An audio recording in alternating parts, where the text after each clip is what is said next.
জি জি ইনশাল্লাহ। আমি এর আগে 2001 সালে আমাদের বোলাতে গেছিল ইউনিয়ন প্রতিনিধি সভায় এই তারেক রহমানের হাত ধরে ইনশাল্লাহ আমি হিসাব করেছি 2001 সালে। আর এই 2001 সাল পরে এই আজকে 25 তারিখে আমি তাকে সরাসরি দেখতে পাচ্ছি, কিন্তু হিসাব করতে পারি না। আমার বড় অনেক আশা আকাঙ্ক্ষা যে 2008 সালে তারেক রহমান আজকের তারেক রহমান অনেক পার্থক্য, কিন্তু সে তার থেকে অনেক 1000 গুণ এগিয়ে গিয়েছে এবং সে একজন শুধু বাংলাদেশের নেতা না, সে শুধু সারা বিশ্বের নেতা।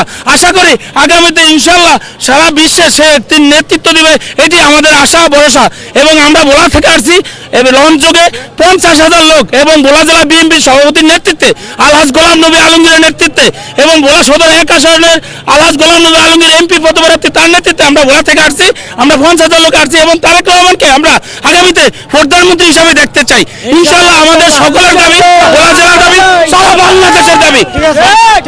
17 বছর পর নেতাকে দেখতে পেরে ভিতরে কি অনুভব হচ্ছে? 17 বছর পর নেতাকে দেখতে পেরে আমাদের মনে এরকম একটা বড় আশঙ্কা, ঈদও আমাদের এত বড় হয় না, এত খুশি হয়নি।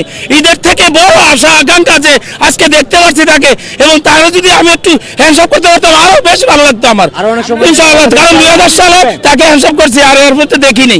আজকে দেখে তাকে আমি মনে হয় যে রাজপুত্রের মতোই দেখা গেছে। সে একজন বাংলার আইকন এবং সে তার মতো লোক বাংলাদেশে এখন দরকার।